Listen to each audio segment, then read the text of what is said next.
बात बिहार की हो और रोजगार की न हो तो बात बिहार की नहीं बेकार सी लगती है। दोस्तों, यहाँ जब किसी का गुस्सा फूटता है तो वह पहाड़ तोड़कर रास्ते बना देते हैं।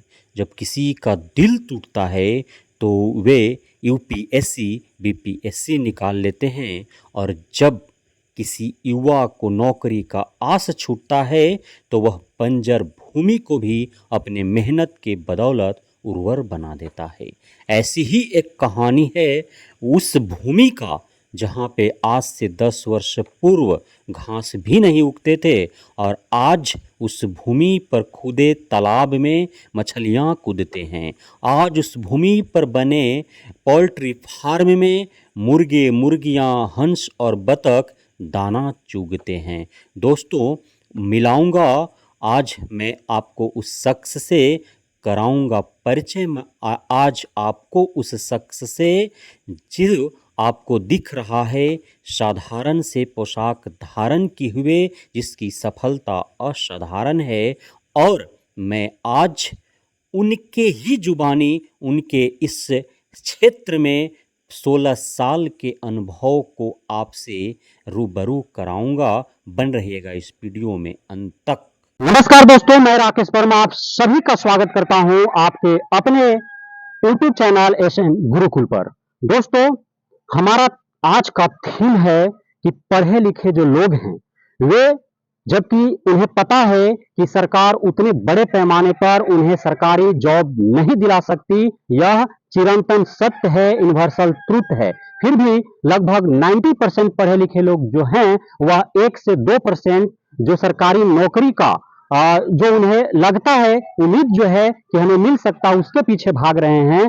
तो हम उन्हें ऑप्शनल के तौर पर उनके रोजमर्रा के जीवन जीने के लिए एक ऐसे रोजगार का परिचय कराने जा रहा हूं जो उनका जो रोजमर्रा का जिंदगी है, उनका जीने का जो स्तर है उसे बेहतर बना सकता है। आइए हम पहले जानते हैं कि हम लोग हैं कहां। दोस्तों, हम खड़े हैं बिहार के औरंगाबाद जिला से डाल्टनगंज वाली रूट में लगभग 10 किलोमीटर आगे, और यह जगह है फौजी हैचरी पोल्ट्री फार्म। दोस्तों, इस फार्म के अंदर बतख भी पाले जाते हैं और मुर्गे भी पाले जाते हैं। साथ में यहाँ पे अंडा से मशीन के द्वारा जो है बच्चा का हैचिंग करवाया जाता है, और बड़े पैमाने पर यहाँ से बच्चे का दूसरे फार्मों में जो है वो बिक्री करके और बड़े इनकम के तौर पर उसे जो है एक रोजगार के रूप में यहाँ पे अपनाया गया है। और बड़े स्तर पर आप कामना नहीं कर सकते हैं, कल्पना नहीं कर सकते हैं कि यहाँ के जो मालिक हैं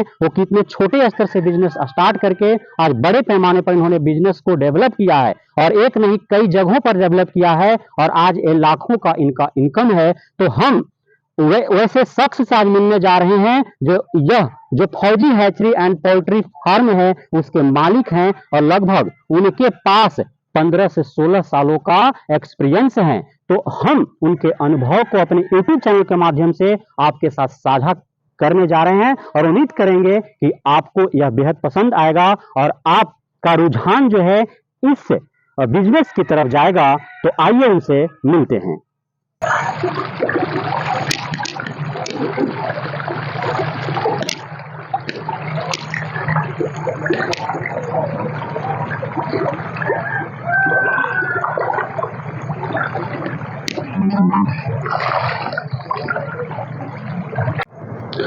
दोस्तों, देख पा रहे हैं आप यहाँ पे लगभग 10 कट्ठे में एक तालाब की खुदाई हुई है, जिसकी गहराई लगभग 10 फीट है, लेकिन इसमें पानी का मात्रा जो है वो लगभग 7 फीट के आसपास है।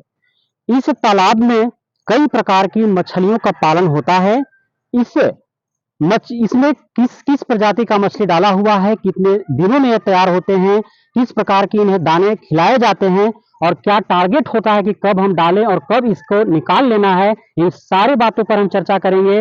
इस तालाब और इस मत्स्य पालन करने वाले जो हमारे 15-16 साल के अनुभवी जो हमारे साथ जो शख्स हैं उनसे हम बात करेंगे और जानेंगे प्रत्येक बिंदुवार बातों को। आइए, हमारे साथ जुड़ रहे हैं मुकेश जी, जो पोल्ट्री फार्म के भी ऑनर हैं और साथ में इनका बहुत बड़े पैमाने पर बतख का उत्पादन होता है। बतख का ये सेलिंग करते हैं। साथ ही कई अन्य प्रजातियों का जो है, कई विभिन्न प्रकार के प्रजातियों का मुर्गे का उत्पादन करते हैं। साथ ही ये यहाँ पे अंडा से बच्चे का उत्पादन करके और बड़े पैमाने पर बिहार के औरंगाबाद के साथ साथ अन्य कई जिलों में इनका जो है यहाँ से बिक्री होता है। तो पहले हम लोग जान लेते हैं इनसे इस मत्स्य पालन के बारे में, क्या कुछ इनके पास अनुभव है, किस प्रकार इनका ये जो है मत्स्य पालन प्रारंभ किए और कैसे ये चला रहे हैं और क्या बेनिफिट ये पा रहे हैं, ताकि आप सभी हमारे व्यूवर्स को मदद मिल सके और आप छोटे से पूंजी में इस तरह का धंधा जो है आप प्रारंभ कर सकें। आइए मुकेश जी, आपका हमारे एसएन गुरुकुल पर आपका बेहद बेहद स्वागत है और आप बताएं कि इस धंधे को आप कब प्रारंभ किए। सर जी, आपके चैनल पर नमस्कार। जितना भी व्यूअर हैं, सब्सक्राइबर हैं, उनको तहे दिल से नमस्कार। मुकेश जी, हम जानना चाहेंगे कि आप मत्स्य पालन का जो ये व्यवसाय है वो कब आपने प्रारंभ किया। सर करीब हमें इसको 1.5 महीना पहले स्टार्ट किए हैं मछली पालन, और पोल्ट्री से 16 साल पहले से मैं जुटा हुआ हूँ। अच्छा ये तो मछली पालन में मैं जल्दी में आया हूँ। अच्छा। क्योंकि तालाब खाली पड़ा हुआ था, मछली डाल के इसका भी थोड़ा सा जानकारी प्राप्त कर लूँ। इतने कम दिनों में आप इतना पूंजी लगा करके, हालांकि हम देख पा रहे हैं कि आपका अनुभव 15-16 सालों के साथ जो है दूसरे बिजनेस के साथ रहा है, लेकिन आप उसके साथ साथ चूंकि यह तालाब ऑलरेडी आपको खुदाया मिल गया, तो आप चाहें कि हम एडिशनल बिजनेस के तौर पर इसे भी अपना लें। तो यह जो आपका बिजनेस करने का आपका तजुर्बा कहाँ से मिला। सर हम जैसे देखिए, एक बिजनेस हुआ मेरा पोल्ट्री वाला, वो अलग है, वो भी चलता है। तो जो प्लॉट पूरा खाली नहीं रहना चाहिए, जमीन को जब भी उपयोगी में लाना जरूरी है, ना तो वो जमीन बंजर हो जाएगा। इसलिए हम सोचे कि तालाब है, इसमें मछली डालकर इससे भी कुछ बेनिफिट कमाया जाए, जो साल भर में कुछ दे ही के जाएगा, लेकर तो नहीं जाएगा। जी बिल्कुल बिल्कुल, आपका सोच सराहनीय है और हम आपका इस सोच पे सलामी दागते हैं। मुकेश जी, आप बताएंगे कि यह जो आपने मत्स्य पालन का कार्य जब आरंभ किया, तो आप कितना पूंजी से स्टार्ट किया, ताकि हमारे जो व्यूवर्स हैं उनको लगे कि इतने कम पूंजी में इतना अच्छा बिजनेस जो है स्टार्ट किया जा सकता है और जीवन अच्छे से जिया जा सकता है। हम 70 केजी बचवा मछली लिए थे, 5 केजी आपको मिक्सचर लिए थे, 2 केजी रुपचंदा लिए थे मिला जुला कर, और 2 बोरा दाना लाए थे।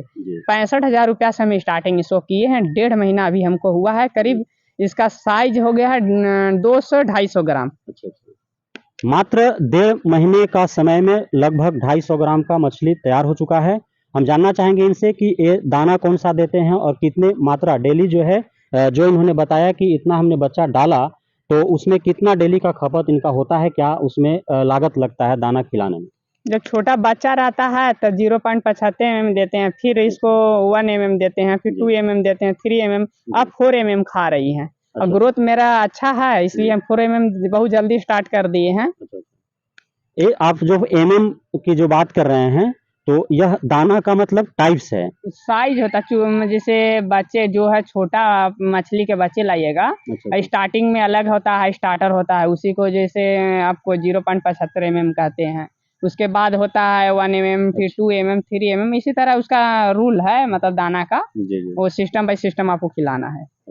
आपने मछली का टाइप्स बताया, आपने कौन सा दाना उनको खिलाते हैं ताकि वो कम समय में जो है ज़्यादा ग्रोथ कर सके, आपने बताया। तो यह मछली आपने बताया कि 1.5 महीना पहले लगभग डाले हैं, तो इसका निकासी कितने समय में, कब तक आपका टारगेट है? हमारा टारगेट है दिसंबर का लास्ट मंथ, चलिए जनवरी, 1 जनवरी में इसको हमको निकासी करना है। कि निकासी कर देंगे, आपको होली का लॉट फिर पकड़ सके। अच्छा। इसलिए हम 1 जनवरी के ही मार रहे हैं, मतलब बहुत कम ही 4 मंथ में इसको हटाना चाह रहे हैं, जो 600-700 ग्राम करीब वेट आ जाएगा इसका। अच्छा, मतलब ये 1 साल के अंदर कितने बार इसको किया जा सकता है? करने के लिए तो सर इसको 2-3 बार भी कर सकते हैं, उससे कोई दिक्कत नहीं है। आप 4 बार भी कर दीजिए, कम टाइम में। जितना टाइम दीजिएगा उतना ग्रोथ थोड़ा सा फास्ट रहेगा, बड़ा रहेगा, तो बिक्री भी, वजन भी भागेगा, फायदा भी अच्छा रहेगा। हम ऐसे साल भर में 2 बार निकालने के लिए पूरा कोशिश कर रहे हैं।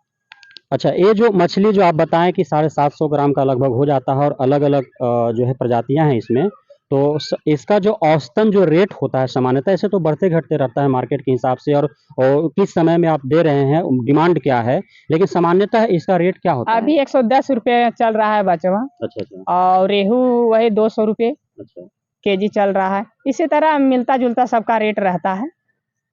ये तो आपका फर्स्ट अनुभव है, आपने जैसा बताया, लेकिन आपको क्या अनुमान लगता है कि जो आपका बच्चा डालने में जो आप लगभग बताएं कि 60 से 65 हज़ार खर्च हुआ, उसके बाद आप डेली दाना डाल रहे हैं उसमें खर्च होगा, उसके बाद ऑल ओवर जो आपका खर्च हो रहा है मेहनताना काटते हुए, तो आपको क्या लगता है कि 4 महीने के बाद आप जब जब मछली से निकालेंगे और मार्केट में बेचेंगे, तो क्या आपको लगता है कितना बेनिफिट होने का आपको उम्मीद ये हम दिख रहा है? करीब 2,60,000 रुपया हमको लग जाएगा 4 मंथ में। अच्छा और करीब देखिए बेनिफिट का तो कोई जोड़ा नहीं जा सकता जब तक निकासी ना हो जाए, अच्छा अच्छा मगर इस तरह आंकड़ा लगाया जाता है कि 30% एकदम सॉलिड बचना चाहिए। अच्छा, मतलब 30% का मार्जिन होना चाहिए हर हाल में।